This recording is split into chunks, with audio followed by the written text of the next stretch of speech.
So I'm back at the side border, and the Aquilegia Black Barlow has now set seed, and when you shake the plant you can feel all the seeds rattling around inside the seed pods. So what I'm going to do is, I've got an envelope with the name already written on, and I'm just going to snip these seed heads off and just place them inside the envelope. Turn them upside down and give them a really good shake so all these lovely black seeds can be released into the envelope. Now this was a beautiful Aquilegia, lovely dark purple, almost black flowers during spring, and what we hope to do is have more of this Aquilegia just mingling through out this whole border. The black flowers, well, the purple black flowers will go absolutely perfect with some of the other colours and these ornamental grasses. So I'm just going to release all those seeds into the envelope. You've got to give the seed pod a bit of a wiggle to make sure you get every last one out, so that we're not losing any of them. And I'm not sure how reliable this is coming true from seed, whether we'll have the identical plant or not, so we'll have to wait and see.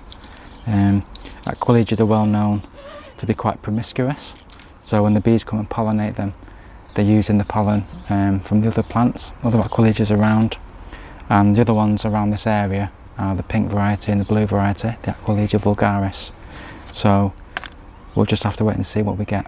So I'm going to take these seeds now to the potting tray and get these sown.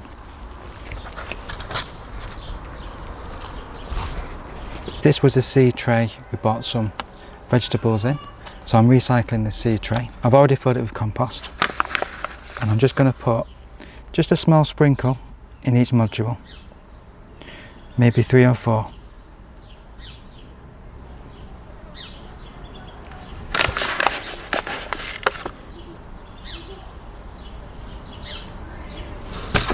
And this is the perfect time to sow the seed.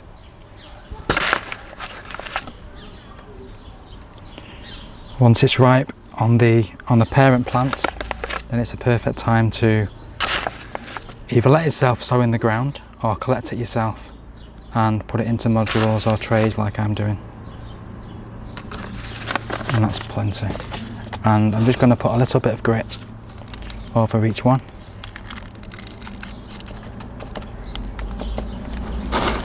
It doesn't matter if you use grit or more compost.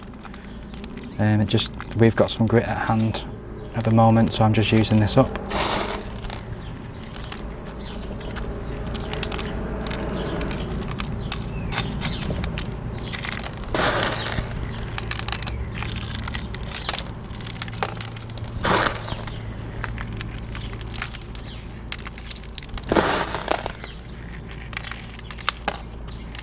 And there's nothing better when you do use grit, because when you start to see the green leaves of the first seedling starting to poke out, it's a lovely sight in amongst the colour of the grit. I always find that quite a nice thing to look at.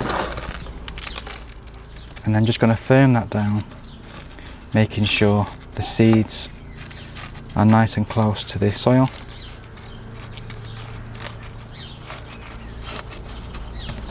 Then all that's left to do now is water and label.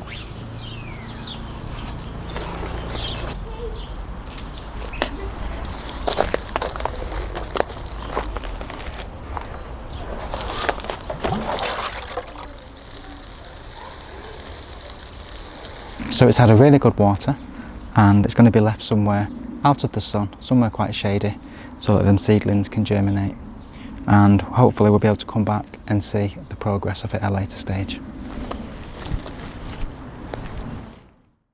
So there's another seed we can be collecting at this time of year, and that's the foxglove seeds, because they're now ready to be harvested. And this was a beautiful pale lilac variety called Camelot Lilac, and it's actually an F1 plant, and that simply means that it has a parent that was the pollinator and another parent which was fertilised using the pollen from the other, and that produces an F1 plant, and all these F1 plants are identical. So what we're going to do is harvest the seed from this plant, and that is the seed that will be called an F2 seed. Now that might not be exactly the same as the parent plant, because these have been in open pollination. The bees have been around and pollinated these plants, which means that it hasn't now got the same parents. But hopefully, maybe a few of them will have, and maybe we might be able to generate a new plant altogether. So these seeds are actually very, very tiny. So what I'm going to do is just take up one of the seed pods and just upturn it into the little envelope that I've already got ready labelled. And if you want to do it on the actual plant itself, put it right up close and just upturn the envelope until all the contents come out. So with these seeds in hand, I'm now going to sow them just like I did with the Aquilegias. So I'm back at the potting tray. I'm just going to fill this round container with some compost. And this is just a multi-purpose compost that I'm using. There's nothing special about this. Push it all the way down to make sure there's not many air pockets.